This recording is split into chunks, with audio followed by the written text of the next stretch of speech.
Good morning, friends, family, and followers, and whoever is reading along with the Bible with me. I think it's amazing you're doing this also. Let's stay committed. I got my phone on a new little gimbal thing I'm trying out, just a cheap thing from Amazon. It's supposed to follow me, but it's my first time using it, and it's a little glitchy, so bear with me. We'll see how this works. But Ethiopian Bible by Timeless Lore. Awesome book. Got it off Amazon recently. $30. All the other ones I seen were like 50. And this had like a couple hundred more pages. So I don't know if it's tiny print. So I was just thinking that, there's got to be more in it. If it's got tiny print and the most pages, which they say this version has 22 more books than the traditional King James version that was left out of that one. So we get more knowledge out of here. But it is Saturday, May 16th. We're on book 1 of Genesis. Today we'll be reading chapter 18 through, let's go, we could either stop at the very bottom of this page. We're going to do that. We're going to make this one chapter 18 through 21. And let's begin.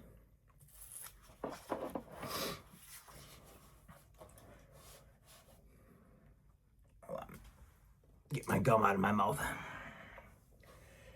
All right, chapter 18. Yahweh appeared to him by the oaks of Mamre, as he sat in the tent door in the heat of the day. He lifted up his eyes and looked, and saw that 3 men stood near him. When he saw them, he ran to meet them from the tent door, and bowed himself to the earth, and said, "My Lord, if now I have found favor in your sight, please don't go away from your servant.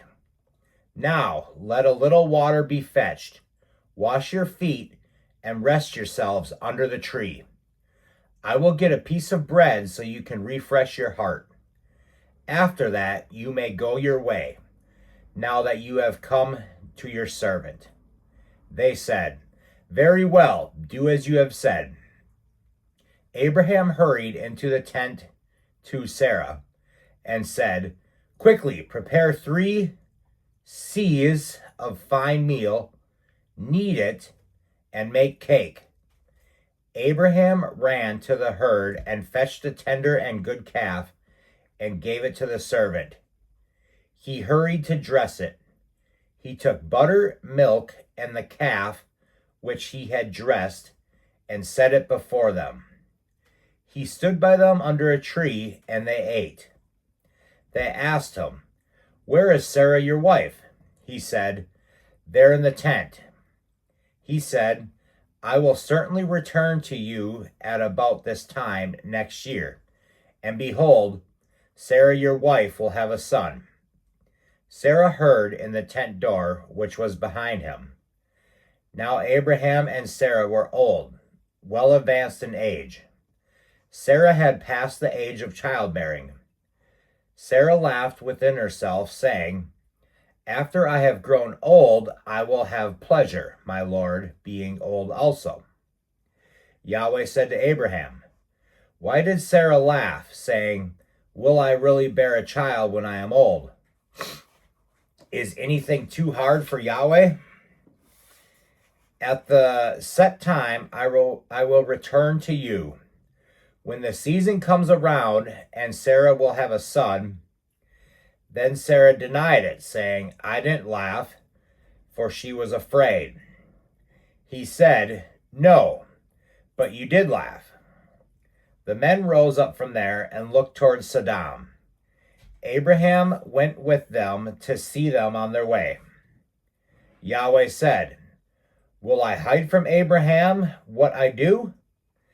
Since Abraham will surely become great and mighty nation, and all the nations of the earth will be blessed in him. For I have known him, to the end that he may command his children and his household after him, that they may keep the way of Yahweh, to do righteousness and justice, to the end that Yahweh may bring on Abraham that which he has spoken of him.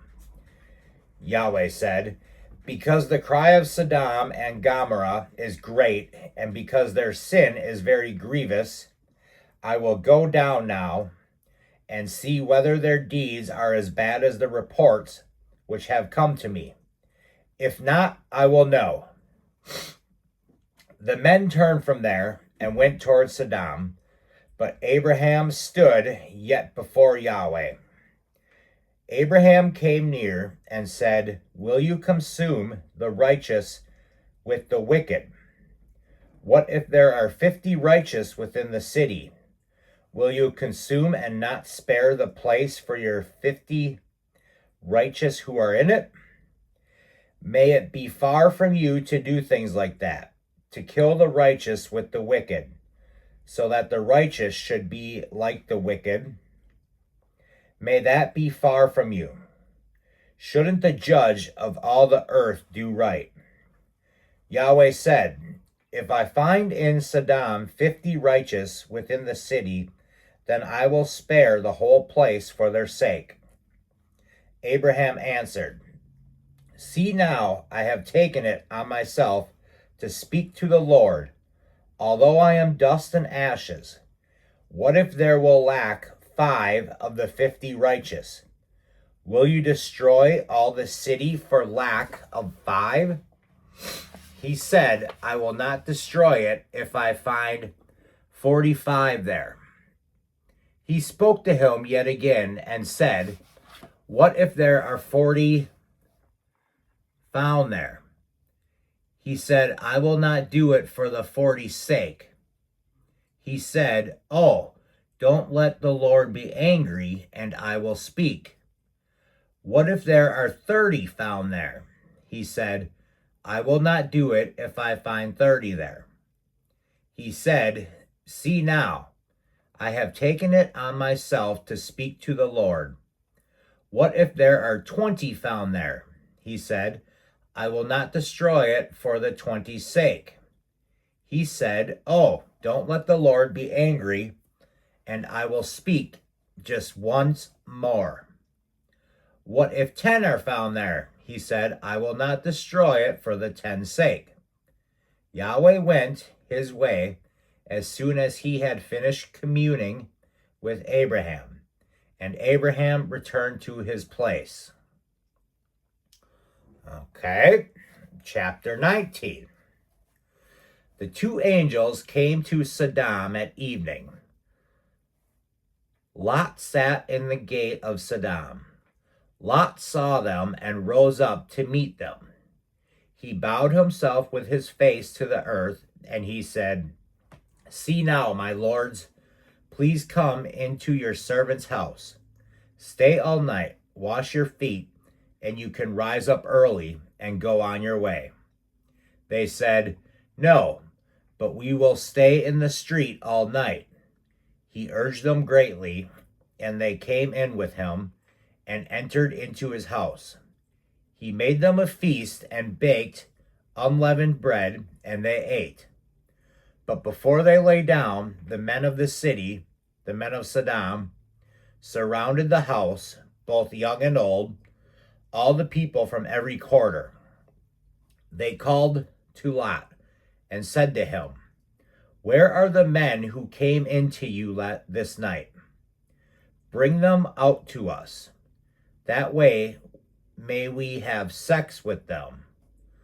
Lot went out to them through the door and shut the door after himself. He said, please, my brothers, don't act so wickedly. See now, I have 2 virgin daughters. Please let me bring them out to you, and you may do to them what seems good to you. Only don't do anything to these men, because they have come under the shadow of my roof. They said, stand back. Then they said, This one fellow came in to live as a foreigner, and he appoints himself as judge.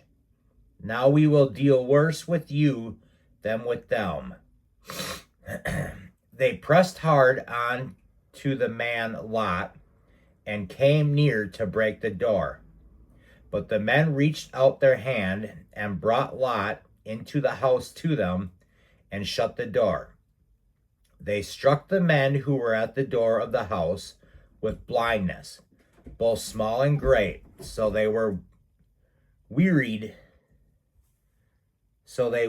themselves to find the door.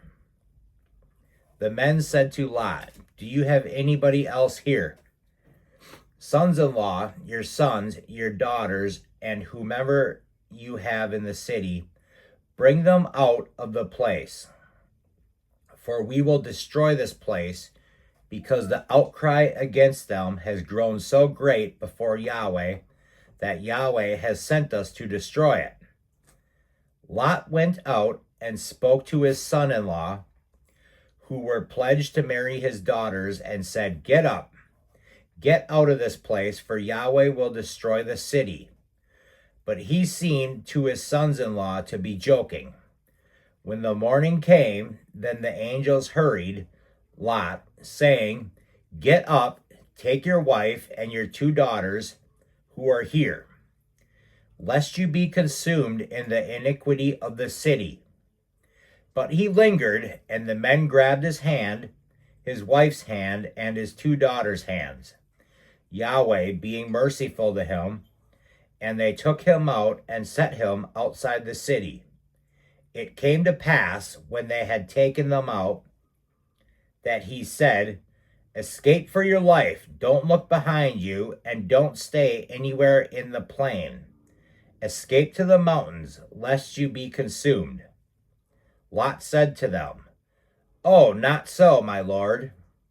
See now, your servant has found favor in your sight, and you have magnified your loving kindness, which you have shown to me in saving my life. I can't escape to the mountain, lest evil overtake me and I die. See now, this city is near to flee to, and it is a little one. Sorry. Oh, let me escape there. Isn't it a little one? And my soul will live. He said to him, Behold, I have granted your request concerning this thing also, and I will not overthrow the city of which you have spoken. Hurry, escape there, for I can't do anything until you get there. Therefore, the name of the city was called Zor. The sun had risen on the earth when Lot came to Zor. Then Yahweh rained on Sodom and on Gomorrah sulfur and fire from Yahweh out of the sky. He overthrew those cities, all the plain, all inhabitants of the city, and that which grew on the ground. But Lot's wife looked back from behind, and she became a pillar of salt. Abraham went up early in the morning to the place where he had stood before Yahweh. He looked toward Sodom and Gomorrah and toward all the land of the plain, and saw that the smoke of the land went up as the smoke of a furnace. When God destroyed the cities of the plain, God remembered Abraham and sent Lot out of the middle of the overthrow, which he overthrew the cities in which Lot lived. Lot went up to Zor and lived in the mountain, and his 2 daughters with him. He was afraid to live in Zor. He lived in a cave with his 2 daughters. The firstborn said to the younger, Our father is old, and there is not a man in the earth to come into us in the way of all the earth. Come, let's make our father drink wine, and we will lie with him. That way we may preserve our father's family line. They made their father drink wine that night, and the firstborn went in and lay with her father. He didn't know when she lay down, nor when she arose. It came to pass on the next day that the firstborn said to the younger, Behold, I lay last night with my father. Let's make him drink wine again tonight. You go in and lie with him. That way we may preserve our father's family line. They made their father drink wine that night also. The younger went and lay with him. He didn't know when she lay down, nor when she got up. Thus both of Lot's daughters were the child by their father.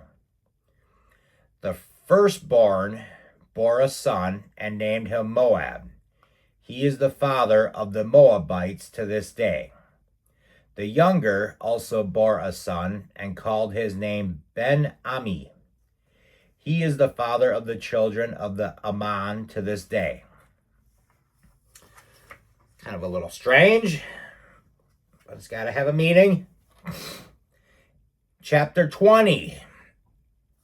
Abraham traveled from there toward the land of the south and lived between Kadesh and Shur. He lived as a foreigner in Gerar. Abraham said about Sarah his wife, She is my sister. Abimelech, king of Gerar, sent and took Sarah, but God came to Abimelech in a dream of the night and said to him, Behold, you are a dead man because of the woman whom you have taken, for she is a man's wife. Now Abimelech had not come near her. He said, Lord, will you kill even a righteous nation? Didn't he tell me she is my sister? Even she herself said, He is my brother. I have done this in integrity of my heart and the innocence of my hands. God said to him in the dream, Yes, I know that in the integrity of your heart you have done this, and I also withheld you from sinning against me. Therefore, I didn't allow you to touch her. Now, therefore, restore the man's wife, for he is a prophet, and he will pray for you, and you will live. If you don't restore her, know for sure that you will die, you and all who are yours. Abimelech rose early in the morning and called all his servants and told all these things in their ear. The men were very scared. Then Abimelech called Abraham and said to him, What have you done to us? How have I sinned against you that you have brought on me and on my kingdom a great sin? You have done deeds to me that ought not to be done. Abimelech said to Abraham, What did you see that you have done this thing? Abraham said, Because I thought, surely the fear of God is not in this place. They will kill me for my wife's sake. Besides, she is indeed my sister, the daughter of my father, but not the daughter of my mother, and she became my wife. When God caused me to wander from my father's house, I said to her, This is your kindness which you shall show to me. Everywhere that we go, say of me, He is my brother. Abimelech took sheep and cattle, male servants and female servants, and gave them to Abraham, and restored Sarah, his wife, to him. Abimelech said, Behold, my land is before you. Dwell where it pleases you. To Sarah he said, Behold, I have given your brother 1,000 pieces of silver. Behold, it is for you of covering of the eyes to all that are with you. In front of all you are vindicated. Abraham prayed to God, so God healed Abimelech, his wife, and his female servants, and they bore children. For Yahweh had closed up tight all the wombs of the house of Abimelech. because Sarah, Abraham's wife. Okay. Chapter 21. Yahweh visited Sarah as he had said, and Yahweh did to Sarah as he had spoken. Sarah conceived and bore Abraham a son in his old age, at the set time of which God had spoken to him. Abraham called his son, who was born to him, whom Sarah bore to him, Isaac.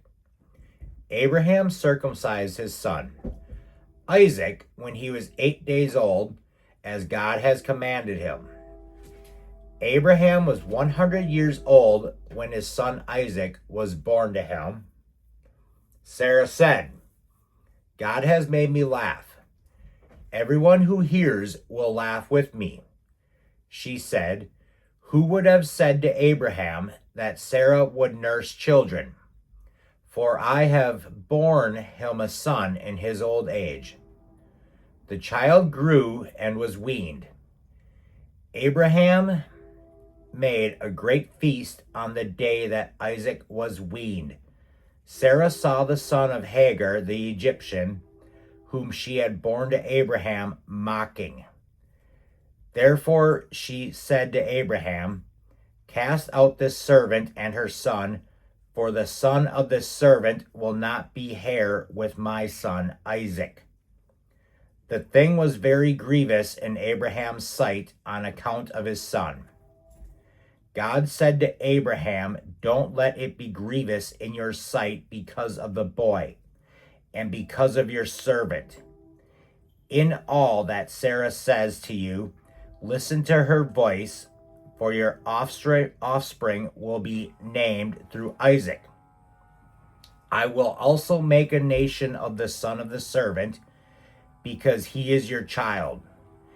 Abraham rose up early in the morning and took bread and a container of water and gave it to Hagar, putting it on the shoulder, and gave her the child and sent her away.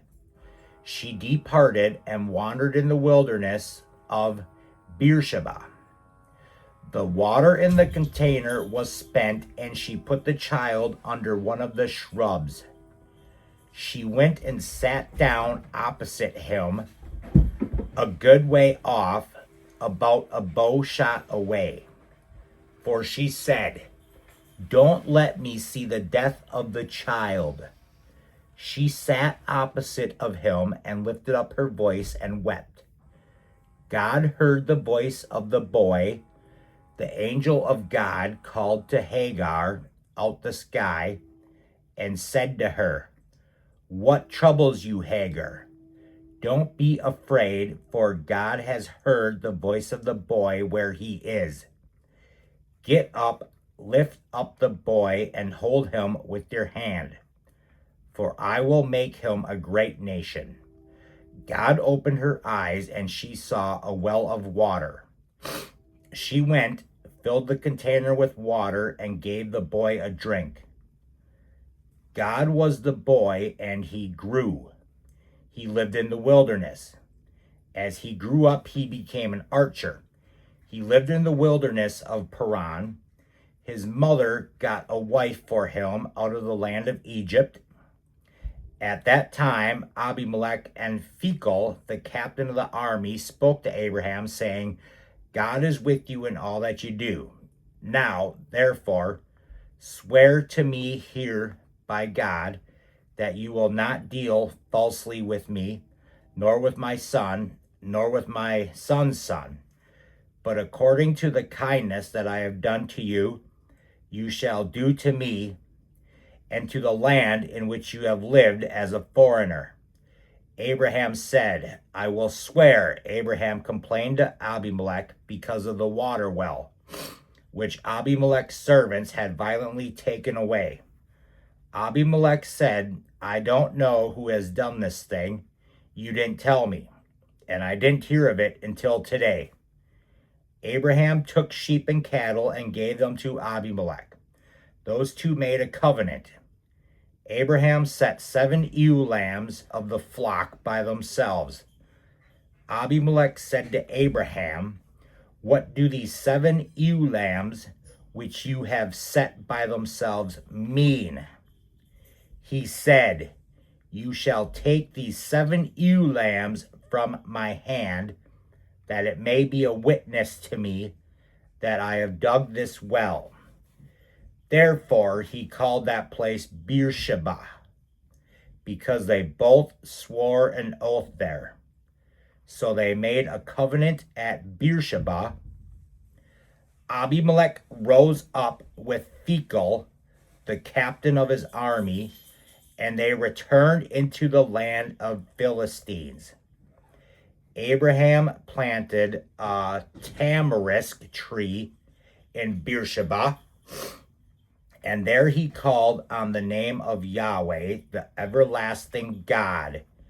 Abraham lived as a foreigner in the land of the Philistines many days.